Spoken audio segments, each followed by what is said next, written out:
We are joined now live in studio with political expert Dr. Lee Hanna from Wright State University. We've been talking about this race all night. Yes. I first want to begin with, how do you think Bernie Moreno was able to bring home that win, that nomination for Republican candidate tonight? Yes, you know, he's been on the airwaves. He's had a lot of money in this campaign. Him and Dolan significantly outspent Frank LaRose. And so he's been having his message out there for quite some time.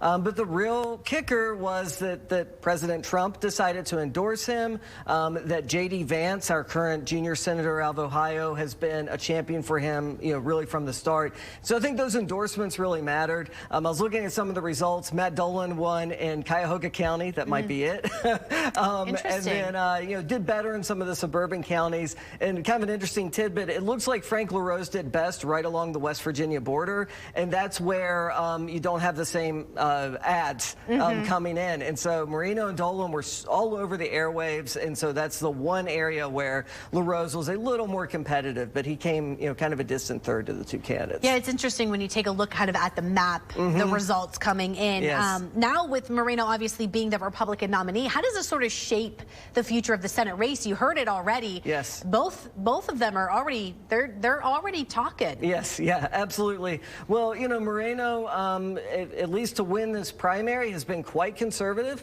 It'll be interesting to see, does he walk anything back, or does he think he can, you know, double down and kind of keep that message into November in a state that is becoming more Republican? That's clearly evidenced in the last several elections.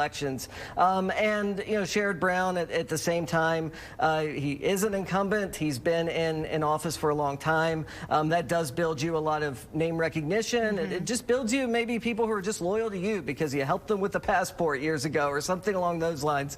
And so, you know, he'll try to play that up, and I think both will probably be on the trail all the time. We'll probably have plenty of opportunities to see rallies here in Dayton. I mean, it sounds as if they're just already rallying tonight after the results were really in. Senator Sherrod Brown sending his own statement talking about Moreno in the upcoming Senate race. Now, this is likely to be one of the most watched Senate races across the nation. What is really at stake when it comes to this come November? When, you know, Moreno really hit on it where he said, you know, if we win, we'll get back the chamber and we'll get our country on the right track, right? He understands that it is pretty hard to draw a map where the Democrats can hold the majority if Sherrod Brown loses. Right. And so it's that simple race. There's only 100 Senate seats. There's only 33 or 34 that go up in any 2 years. And so for that reason, it just so happens that all eyes will be on Ohio, at least for control of the Senate.